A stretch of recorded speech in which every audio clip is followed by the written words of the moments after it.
Good evening, everyone. Thank you so much for joining us for yet another premium webinar. I really appreciate the interest you guys are taking in this. Today we have Dr. Neelab with us. And Dr. Neelab is the founder of Samadhan Life Sciences, which is based in Lucknow. And this is an edtech based firm with an aim of guiding young minds such as yourself to pursue higher studies in the field of biotechnology and allied sciences. Dr. Neelab has a doctorate in biotechnology and he's an alumnus of Banaras Hindu University.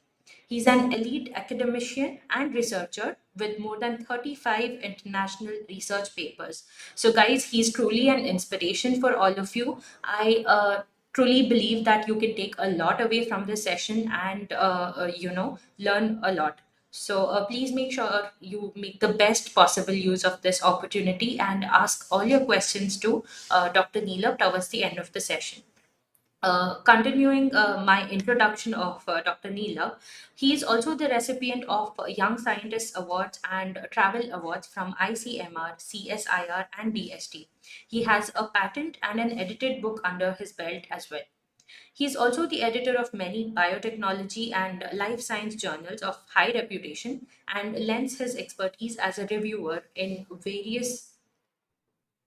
uh, various journals. He has also been bestowed with a number of certificates, including from various international universities and organizations like the University of Toronto, John Hopkins University, World Intellectual Property Organization, and Young International Society of Human and Animal Mycology.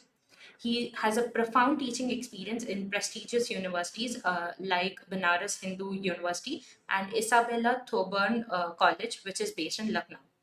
He is currently serving as guest faculty in SRM University, Andhra Pradesh, Bansal Institute of Engineering and Technology, and SR Institute of Management and Technology. We are also proud to tell you that he is a mentor with Verzeo, and he teaches the course of genetic engineering. Uh, for the purpose of educating students globally, free of cost, he also has his YouTube channel, which is named Instant Biology by Dr. Neela. He also has around 10,000 subscribers presently. So I also request you to definitely follow him on YouTube and subscribe to his channel to get more updates from him. I won't take any more of your time. I will hand it over to Dr. Neela, and he will be giving his presentation to you. Okay. Thank you so much, ma'am, for your wonderful introduction. Is my voice clear? Just a quick. Yes, yes. Okay. Thank you so much. Really a great introduction. Thank you so much. And this, when I was talking to Ajay sir regarding the topic that we have to take the webinar on, so I was very in a dilemma that what topic should we take? Because in biotechnology or biotechnology students always are in a dilemma that what they should be doing after their UG course or after their PG course. So this is one of the chords that I wanted to strike.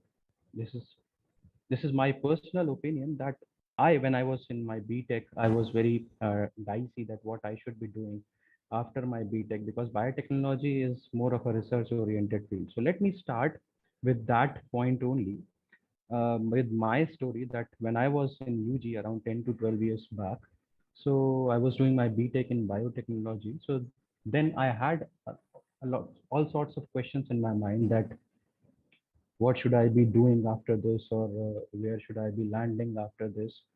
What all are the opportunities that I should be looking at?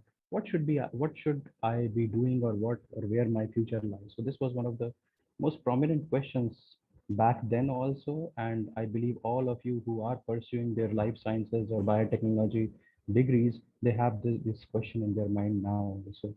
So let us start from this point only, that when a person starts or takes biotechnology in undergraduate. Okay, so let me start from there only. So whenever we take, I just don't like telling things with the slides. I like writing. I'm more of a blackboard kind of a person. So I'm not into too much of slides, so I'll write it down everything, and you can get the PDF from Verzeo, or from, you can ask me the PDF from me also. So is my screen visible, ma'am? Can you just confirm? Is Yeah, my it's screen? visible. Yeah. Okay. So when we are doing biotechnology, in UG, right? Uh, So what? Yeah, no, it's visible. Sorry. yeah. I So think what are the it's Yeah, is it visible? it's going off in between.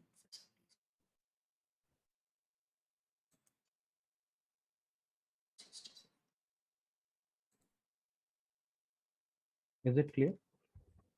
No, not visible. Okay, let me share Just my give me a screen moment.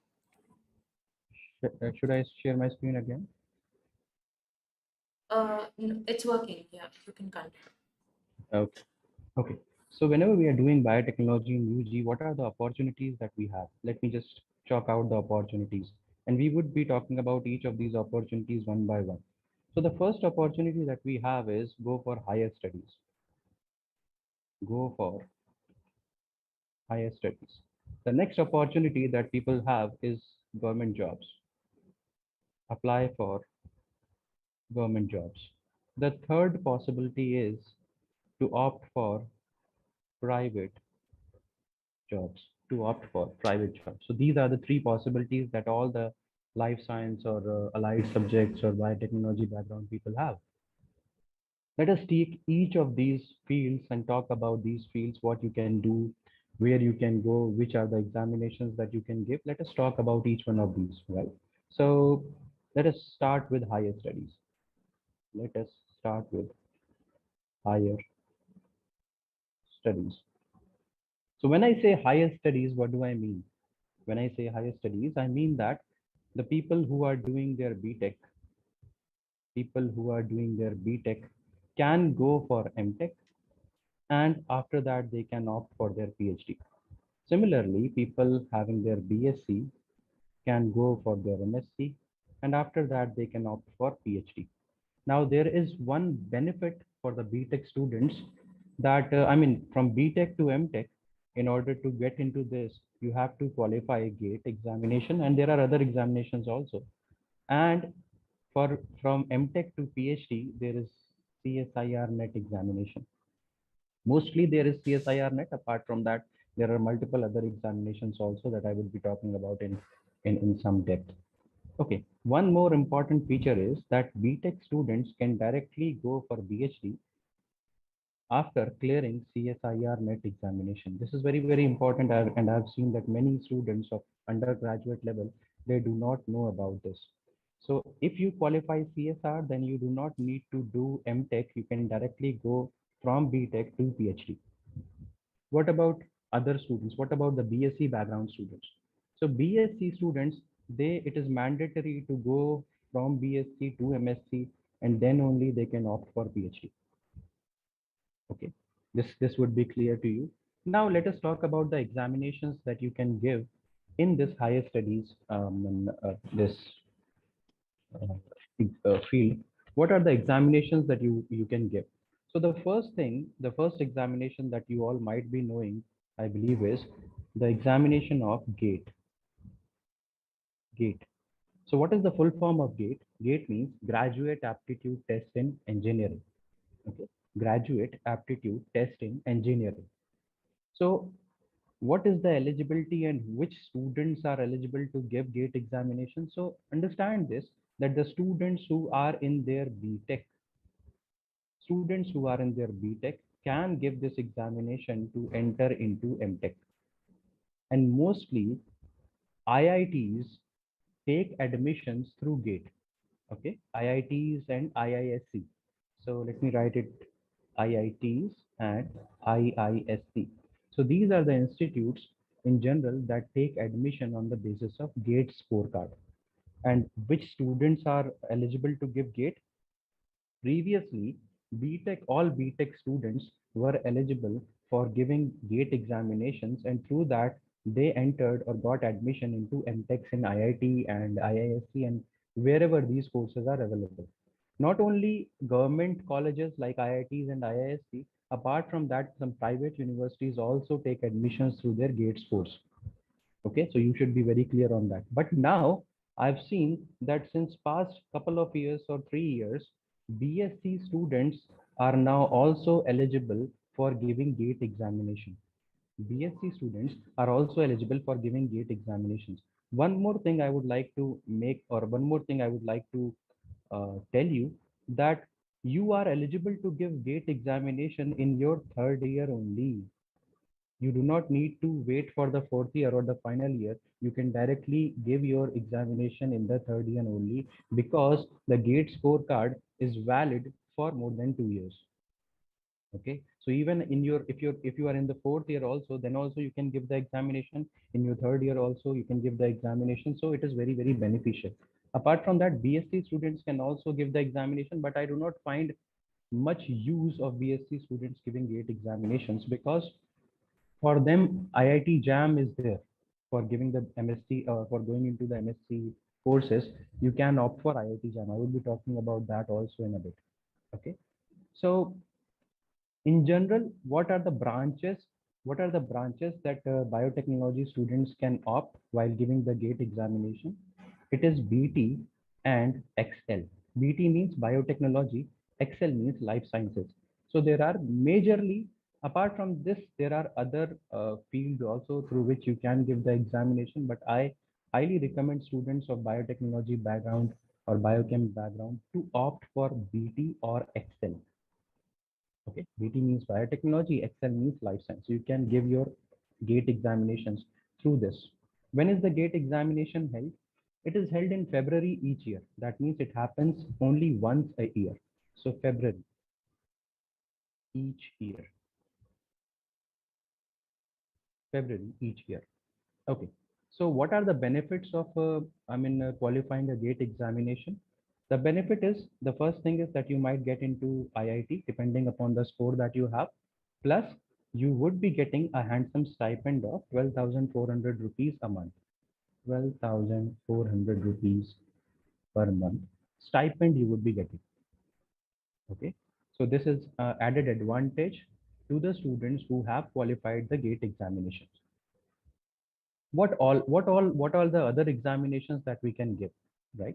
So let us talk about the other examinations. The first one was GATE. I believe, clarified your doubts about GATE. One more thing, just one more thing. So IITs, IISc, apart from that, NITs also take admissions through GATE, and there are certain private colleges also that can take admissions through GATE. Okay. This was a little bit of information that I wanted to give you about GATE. Now, more information, you can Google, or you can come to me. You can ask me for that also. Okay. Now, the next examination is JAM. People also call it IIT Jam. What is this Jam, and what are the benefits? Where would you land up after qualifying Jam? Now, this Jam, IIT Jam, is the examination for admissions to the MSc courses. Okay. MSc courses. Now, what are the eligibility? So MSc courses, that means MSc Biotechnology, MSc Biochemistry. Where would you land after clearing IIT Jam examination? You would be getting admissions to IITs, IISc, NITs, and certain other private universities also.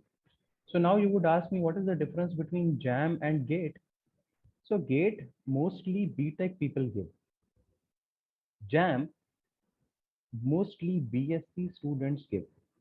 Okay, because they would get admission into the MSc courses, whereas GATE was given by B.Tech students for getting admitted into M.Tech courses. One more thing I would like to add up over here, GATE is also given by M.Tech students. Now you would ask me, what is the benefit of giving GATE after M.Tech? You can end up doing a PhD in some IIT. That means IITs take PhD admissions also on GATE score.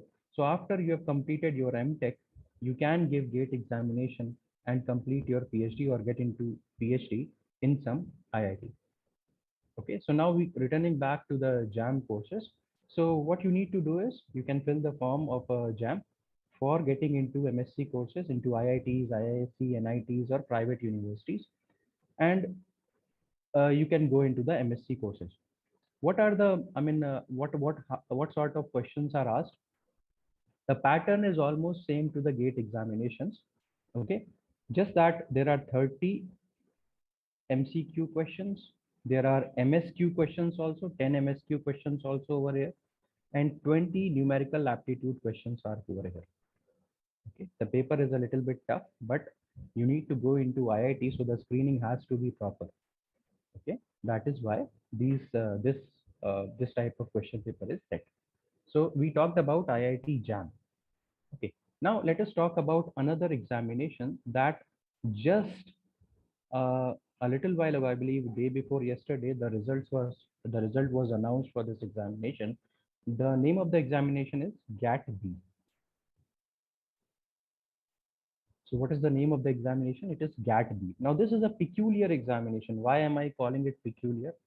Because because students for students doing their B.Tech, students doing their B.Sc, and also students doing their BVSC, all are eligible for this examination. That means this examination, or after qualifying this examination, you can get into M.Tech courses, you can get into M.Sc courses, and you can get into MVSC courses. MVSC means Master of Veterinary Sciences. Okay, but I'm not going to talk about this because it is not related to today's webinar. I would be talking about M.Tech and MSc courses through GAT-B examination. Okay, so how come this examination is making eligibility B.Tech, BSc also, both eligibility simultaneously? What happens is a common paper is made for both B.Tech and BSc students. They give the examination and a common rank is made available depending upon your category. Okay. So if a student had applied for an M.Tech course, depending upon his rank, he can apply for the different M.Tech colleges or M.Tech courses available through GAT-B. There are different universities taking part in GAT-B, such as BHU is there, Institute of Chemical Technology is there, Cochin University is there. I mean, universities offering their MSc courses are also present. Universities offering their M.Tech courses are also present. You can opt, depending upon your choice, you can opt while you are filling the examination form, you can opt whether you want MSc or M.Tech. Okay, I believe I have made this clear. Furthermore, there are I mean, this examination does not uh, uh, guarantee you for an IIT because there are very less IITs. I believe IIT Roorkee and IIT, one more IIT is allowing admissions through GAT-B in MSc courses. But there are many nice colleges that you can get through GAT-B. For example, my personal favorite is Institute of Chemical Technology. If you are interested in bioprocess engineering, okay, fermentation technology, if you are interested in producing antibiotics or things like that, Institute of Chemical Technology would be your dream college. That is in Mumbai and offers a very nice placement and a PhD option as well. Okay, so that is about GAT-B. You should be knowing about this examination. And when does this GAT-B form come? It basically generally this year it came in April, and 2 days before it released its results. Okay, so you should be careful if you want to, if you are in your BSc or BTech final year examinations you have given, or you are in your final year, you should be careful. In April, you should be checking the website of GAT-B. Okay. Now let us come to the next examination that you can give. The name of the examination is CU-CET. Now this is a very popular examination as of now. CU-CET PG examination. What is this? This is common university, it's a common central university entrance test. Okay. Central University Common Eligibility Test. This is the name of the examination. And this basically comprises of multiple central universities as well as state universities. That means many central and state universities have decided to take admissions of their postgraduate courses through this CU-CET examination. Now, this is being held at such a great scale in this year only. Previous to this year, this was not very popular. Okay. Uh, as of now, I believe 43 total universities are taking part in this CU-CET PG examination. The date has not been announced, but the brochure has or come out, is out. So what you can do is you can start filling the form if you are in your final year of B.Tech or B.Sc for getting admission into M.Tech or M.Sc courses through CU-CET. Okay, so I mean, the most popular universities in India like BHU, like JNU, like University of Hyderabad, like Pondicherry University, all of these universities are taking admissions through CU-CET. Now, many common universities you can also find in GAT-B, you can also find in CU-CET. So the reason behind that is some of the seats are divided in both the examination in GAT-B and CU-CET. So this is the reason. Okay, so this was CU-CET specifically for students who are in their final year of B.Tech or B.Sc. Okay, now let us come to some other courses like CSIR Net, like CSIR Net. So what is this examination? Initially, I just gave you a brief overview about this examination. This is basically an important examination. Students give it in order to pursue their PhD from universities as well as institutes, as well as IITs, NITs, so on and so forth. And some of the private universities also take up admissions to this. So what is the benefit of clearing CSIR net? So understand this, that if you have a dream of becoming an assistant professor, if you have a dream of becoming an assistant professor in some university, then the CSIR net would help you a great deal because it is providing you a certificate of LS. LS means lecturership. If you qualify this examination, you would get a certificate for lecturership. That means you are eligible to teach to the students in universities. Plus, you would also get a JRF, that means Junior Research Fellowship. That means you would get a stipend. The stipend is pretty handsome in case of CSIR net. Okay, so an SRF gets around 35,000 rupees per month in after qualifying CSIR net examinations. So it is extremely important. The examination is already is a bit difficult, but yes, if the government is giving you such high payment, then they also want the key students who are interested in doing their PhD. Okay. Now, after qualifying CSIR net, what you do, you apply to different universities, and if you get selected, you can do your PhD under the supervision of professors over there. Okay, I believe you would have understood this. So similar to this is an examination of ICMR net. ICMR, sorry, ICMR not net, ICMR Jrf. ICMR Jrf. Okay, so this one was fifth, this one was sixth. So ICMR Jrf is similar to CSIR net. It also provides JRF, that means Junior Research Fellowship, in order to complete your PhD. So you can complete your PhD using the fellowship offered by ICMR. ICMR means Indian Council of Medical Research, and CSIR is another agency, Council for Scientific and Industrial Research. Okay, but the problem with ICMR JRF is they do not give you LS. They do not give you the license to teach. Lecturership certificate would not be given by them. This was about ICMR. Okay. Let us move on to another examination, that is DBT net, DBT JRF, DBT JRF. Again, the concept remains the same. It is just like an agency, just like ICMR. DBT is Department of Biotechnology. It is also offering you Junior Research Fellowship. That means stipend or scholarship for doing your PhD. And remember, all the scholarships that I have talked about up till now is valid for 5 years. Okay, you would get a scholarship of around 5 years. Over here, the CSIR would be giving you scholarship. Over here, ICMR would be giving you scholarship. And over here, DBT, Department of Biotechnology, would be giving you scholarship. Okay. So I believe this would be clear in your mind. These examinations would be clear in your mind. Department of Biotech. And this would also give you stipend or scholarship. Okay, you can get more information about these examination, the pattern, what are the questions, how many questions are asked, when does the examination take place. So all of these examinations, ICMR, DBT, JRF, they happen once in a year, but CSIR happens 2 times a year, 2 times per year. Okay, but I would highly recommend for those of you who are interested in pursuing their career as an assistant professor, you should clear this CSIR net examination.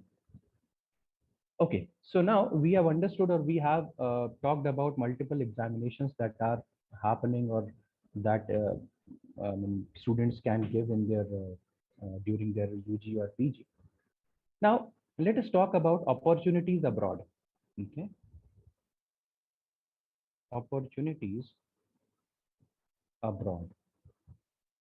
Now, how can you go abroad in order to study, or in order to complete your PG courses or UG courses? Now, let us take an example. If I'm talking about the GATE scorecard, now you see, first of all, let me talk about how you can go abroad using your GATE scorecard. Now, if you have qualified GATE and you have a nice score, then what you can do is you can apply to 4 universities abroad that accept the GATE scorecard. What are the universities? Understand this. One is National University of Singapore. National University of Singapore. Okay, this is the first university that accepts the GATE scorecard. The second university is Nanyang Technological University. Nanyang Technological University. The third university is Technical University of Germany. Technical University of Germany. The fourth university is RWTH Icon. Now, these are the 4 universities that take admissions, or that accept the GATE scorecard for admissions to their various courses for their masters, for the master's courses, right? So what you can do, if you have good scorecard, so what you can do is you can opt for these universities directly. But suppose you are not willing to go through a GATE scorecard, or you have not given your GATE, or you did not get a good rank in GATE, what you can do is you can opt for multiple scholarships that are present abroad for the students, for Indian students, in order to pursue their career, their higher studies in abroad. Now, there are different scholarships that I'm going to talk about. You can take a note of these scholarships and apply to them and learn more about them after the webinar finishes. So the first scholarship is TWAS Fellowship. TWAS Fellowship. Now, this is an agency that offers fellowships to pursue, that offers fellowships so that you can pursue your master courses, you can pursue your the PhD courses, and also you can go for postdoctorate fellowships through this TWAS. Okay, so you can search for this, and this is basically, in general, people apply to this scholarship for doing their research or doing their masters in the developed countries, or developing countries, developing and developed countries. Okay, so this was the first one. This is the second one, DAAD scholarship. DAAD. So I believe many of you would be knowing about this scholarship. This is for studying in Germany, specifically German. And this scholarship is open to Indian students who are doing their bachelor's for going for their master courses. Plus, this is also applicable for doing your PhD. Okay, both the things are available for masters as well as for PhD. You can go to Germany to pursue your masters as well as PhD. This is a very good scholarship a very handsome amount of stipend is present, plus a lot of added perks are present with this scholarship. So I would recommend, highly recommend all of you to go and check for this DARD fellowship on the website of this, specifically this fellowship only. They have this website of this DARD only, DAAD. You can go and check for that. The third fellowship that I would like to tell you is about Fulbright fellowship. Fulbright fellowship. Now, this again is a fellowship that is offered for doing your PG and PhD. You can get more information on that on their website. Erasmus Mundus Fellowship. Erasmus Mundus. Now, what is this? This is basically a fellowship that is offered in order to do your master's as well as your PhD in the European countries. So a very nice, just like DAD, it is a very nice fellowship. You can get a lot of perks, you can get a lot of added benefits in order to do your research or in order to pursue your masters in European countries. The fifth one is Namaste Plus Fellowship.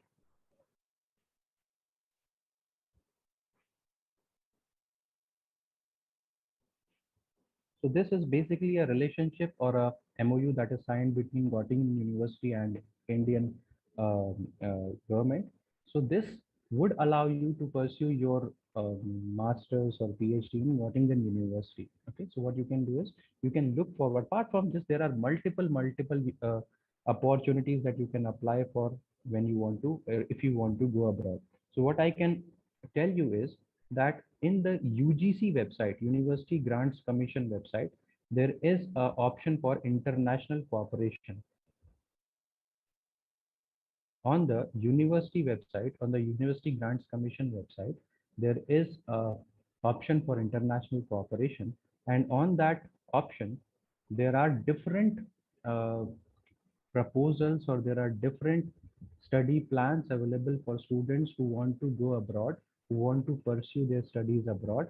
There are masters, there are the opportunities for master students as well as for the doctoral students.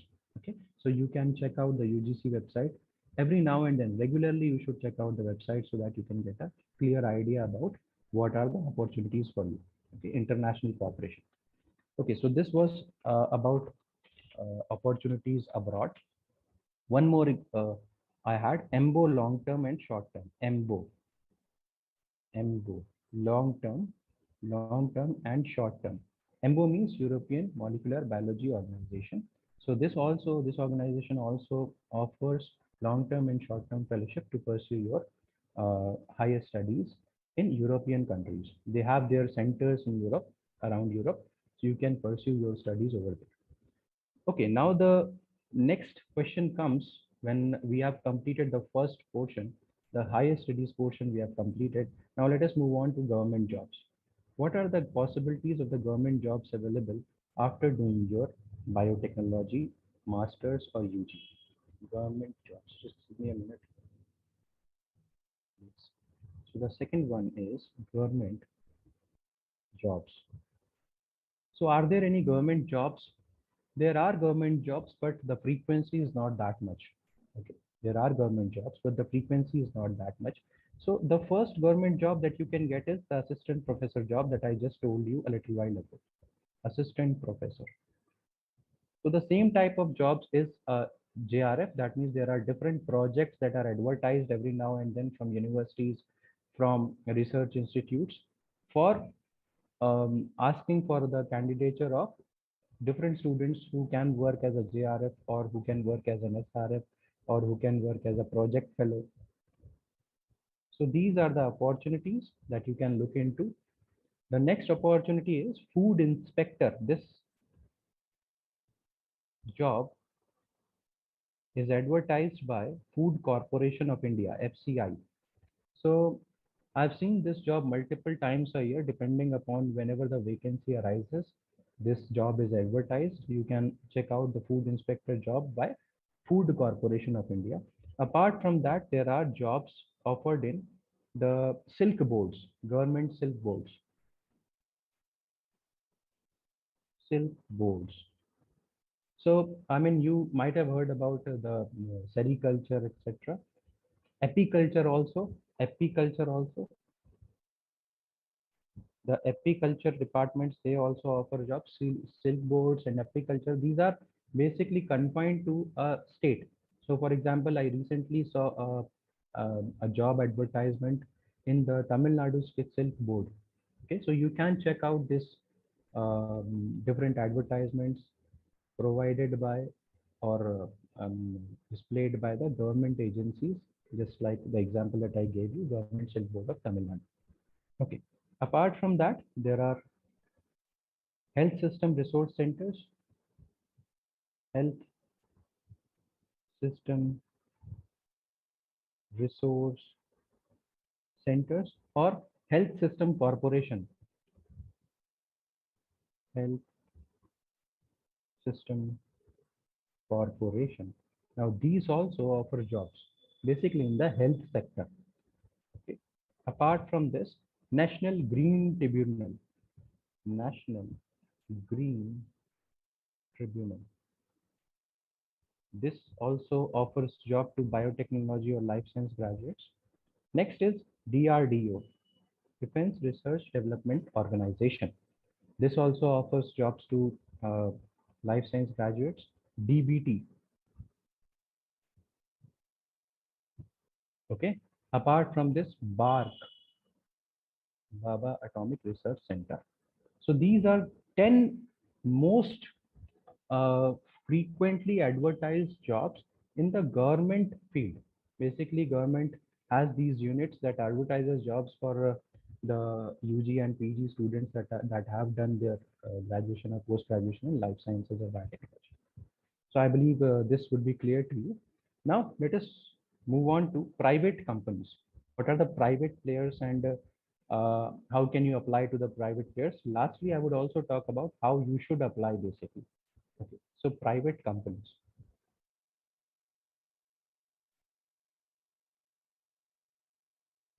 Now this is the third thing that I'm going to talk about. What are the private companies, the big giant private companies that um, offer jobs to life science and biotechnology graduates or postgraduates? So Biocon, the first one is Biocon, headed by Kiran Shaw Mazumdar. Okay. So every now and then, if you follow Biotechnica or if you follow Help Biotech, you can see Biocon offering different jobs, the quality controller job or things like that. So you can always keep an eye. You can check out Biocon website regularly so that you can get an idea about what are the jobs being advertised. Biocon. The next one is Serum India Limited. Serum India Limited. You might be knowing that this company was very, very popular a little while ago while it was making the vaccine for Corona. Serum India Limited. Similarly, Bharat Biotech. Bharat Biotech. So recently I had seen jobs available in Bharat Biotech also. So you can check out the website of Bharat Biotech. Panacea Biotech.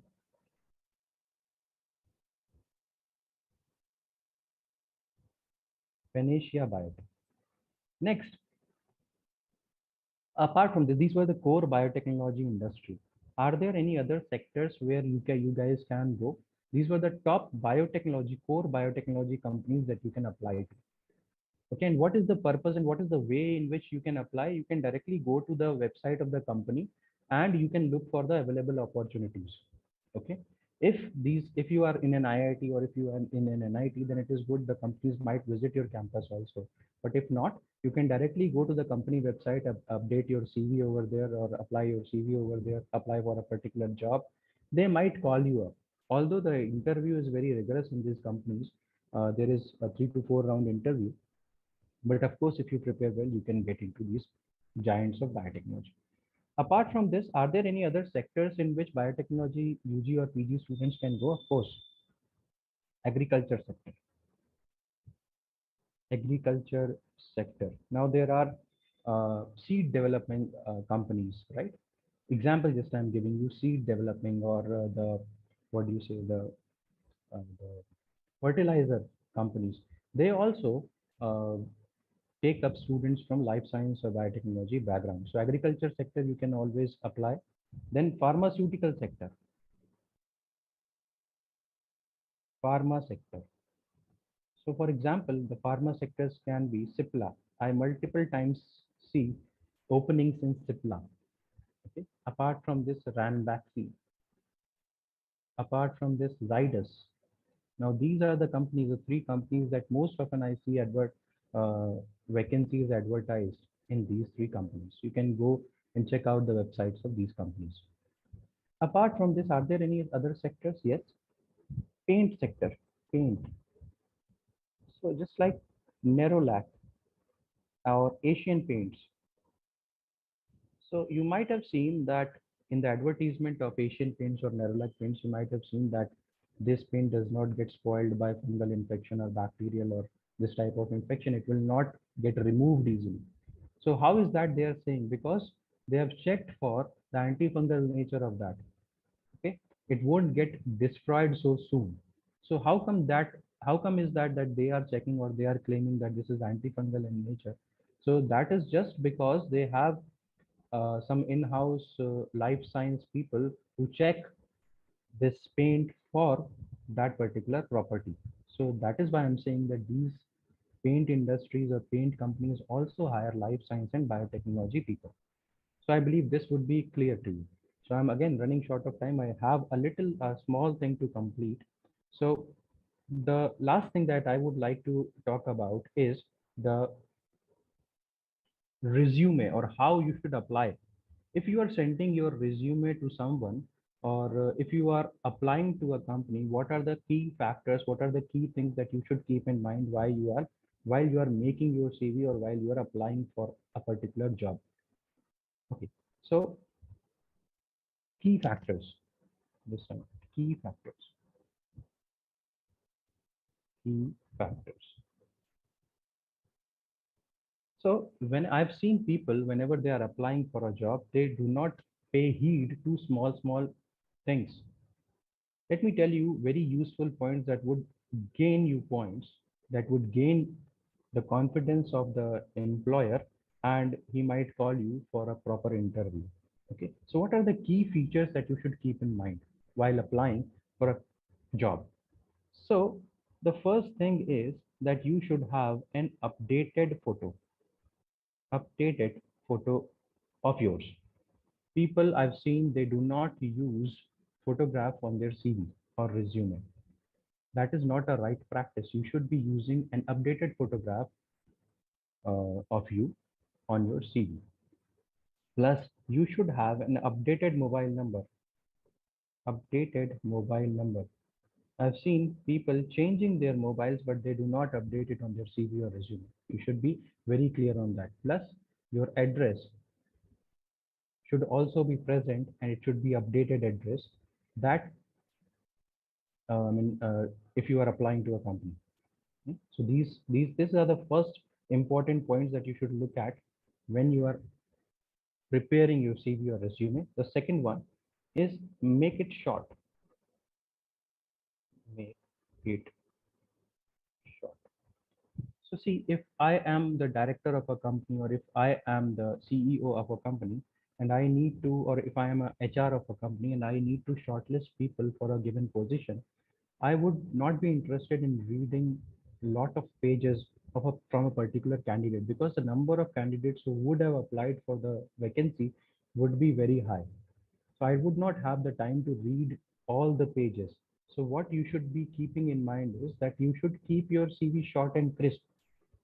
Everything in just one or two pages, that's it, not very long.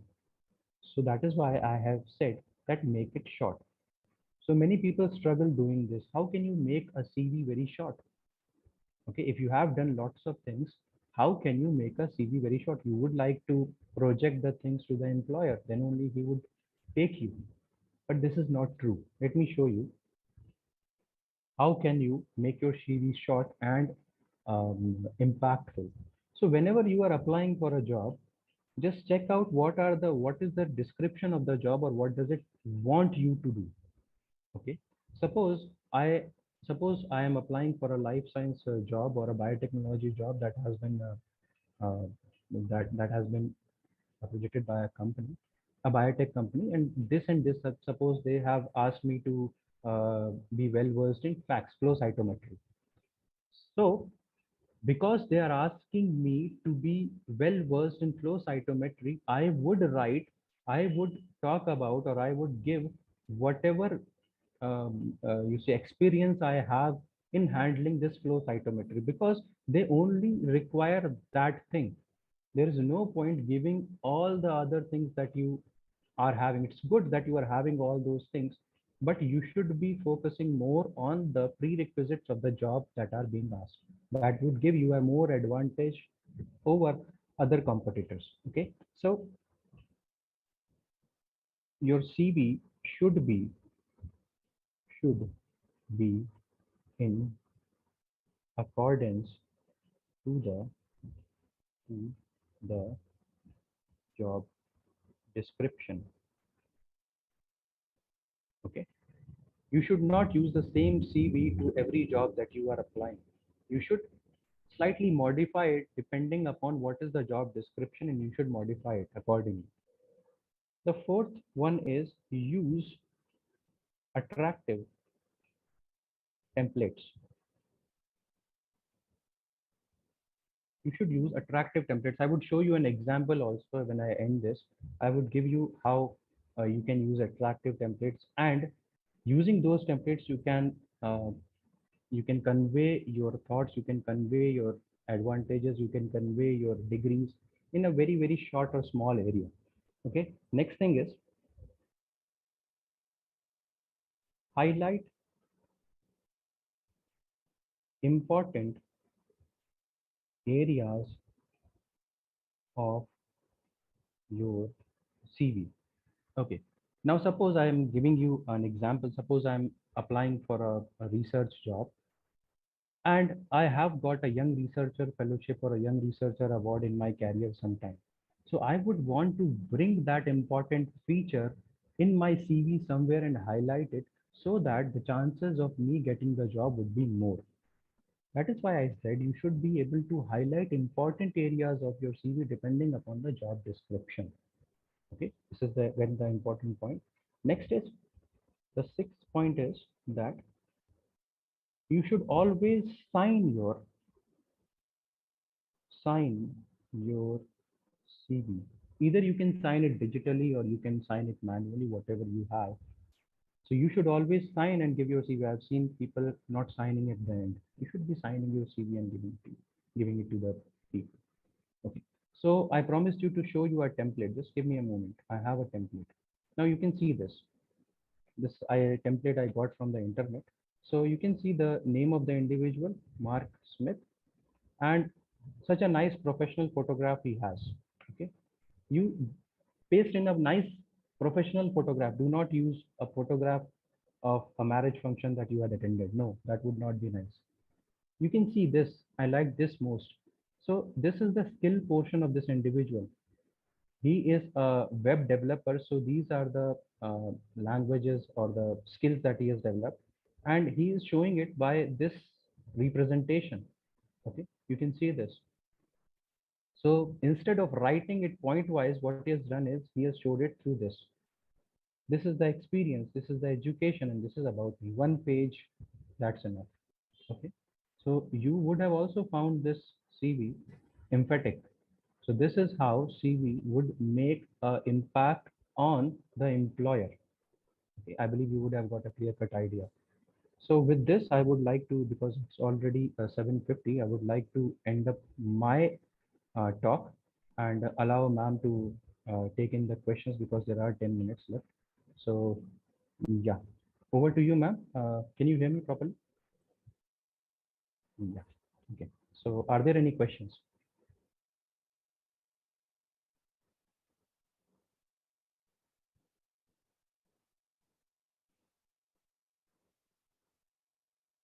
Okay, so one of the questions we have is, does India have scope for biotechnology now and in the future?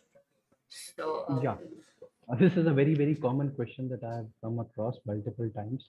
That does India have scope of biotechnology? You okay. see, Previously, the scope was very less, but now, since the colleges are increasing, the scope is getting better and better each year. The new companies or you might have seen the government initiative of developing new startups. Many startups are coming up that are using biotechnology products or that are making biotechnology products, right? So now, gradually, as the government is moving into the allowing young minds or allowing young people to develop their own entrepreneurial ideas, so now the things are improving drastically. Previously, yes, I can say that the things were not that bright, but now, yes, things are improving. Plus, abroad also, there are a lot of things that you can do abroad. I have given the names of multiple fellowships which Right. you can use in order to go abroad. You can apply to those fellowships and go abroad and check out the opportunities over there. A lot of opportunities abroad. Really nice. I have gone thrice. I've gone abroad. Amsterdam, Canada, and Australia. The things are really bright abroad. Yes.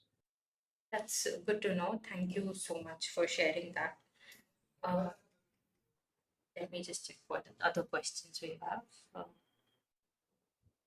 Okay, so there's a question if BSc Biotechnology is not as good as B.Tech in Biotechnology. Would you care to comment on that? Okay. Yeah. So nothing like that. The BSc Biotechnology is not as good as BTech Biotechnology.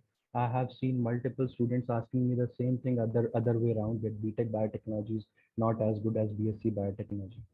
Both have their own plus points and minuses. You see, uh, nowadays IITs are offering BSc and MSc courses also, as well as BTech and M.Tech courses also. Okay. What you need to do is you just need to be at your peak. Wherever you go, you need to be at your peak. If you are doing your BTech, if you are at your peak, you can get a good IIT and Tech. If you are at your peak, you are giving your BSc examination, you can land into an IIT and MSc. And after you are in an IIT, after you are in a good college, then what happens is you get placed automatically, or you can go abroad, because there is so much of exposure I've seen in IITs and NITs and IISc. There is so much of exposure that you get to know about new opportunities. I'm sure you might be not be knowing about the opportunities that I have told you today. Right. So depends upon the perspective that you are saying. I haven't seen BSc biotechnology student any less than BTech biotechnology student. So keep that away from your mind and focus on what you're doing. Okay. One more question we have is what would be the skill set which is, kind of essential in someone from Yeah, this field? yeah. Good. So I wanted to answer that question, and I could not take that up while I was speaking because of the I had continuous watch on my laptop clock. Okay. So, so yes, it's a very essential thing to know. Try and do as much workshops, as much hands-on, as much development. You should be very well acquainted with the techniques sector. That means the more techniques that I'm doing, for example, if I talk about biotechnology analytical techniques, you should be knowing STS page, you should be knowing Western blotting, you should be knowing microarray, you should be knowing this flow cytometry, this blotting. You should be very clear about this, and you should be knowing how to do these things by yourself. This would increase the probability of you getting into a job. So whenever you find an opportunity, like Verzeo is also offering a course on genetic engineering that I am teaching. So you can opt for these courses, you can opt for the hands-on or workshops where you get to know how practically things are done. That would increase the chances of you getting into a job or getting into a PhD or going abroad. Yeah. Let me just check if I have any more questions. Yeah.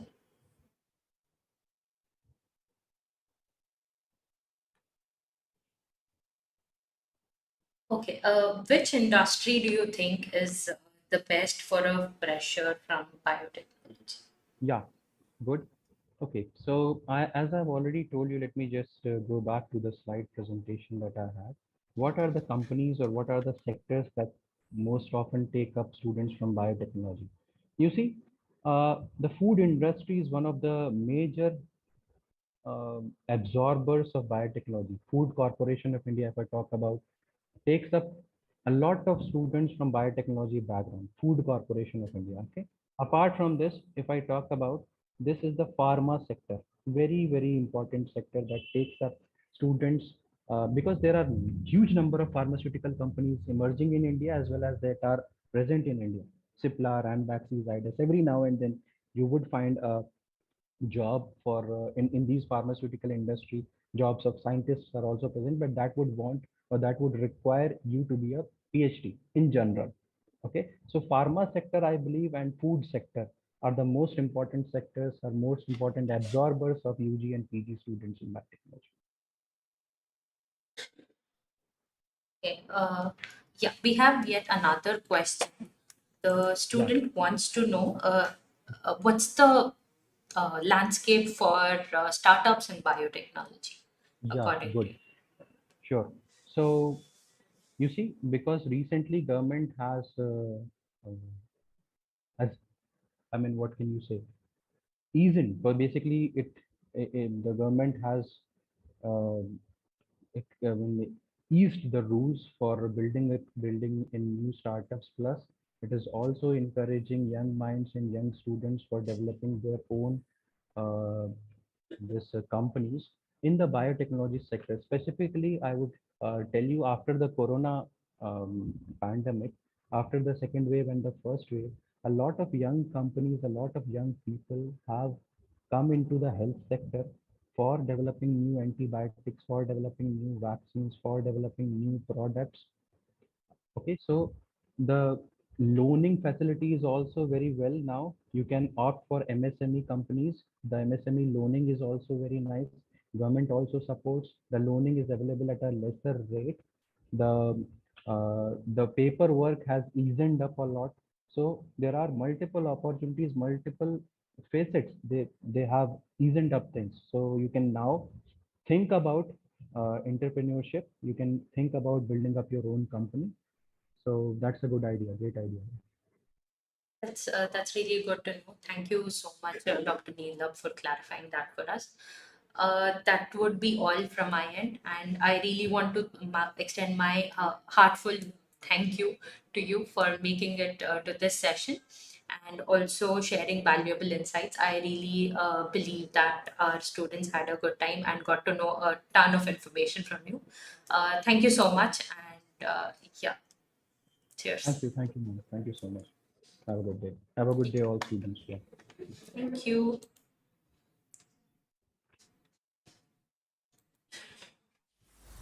Thank you. Visit Verzeo.com. Subscribe to our channel to know more. Thank you. Visit Verzeo.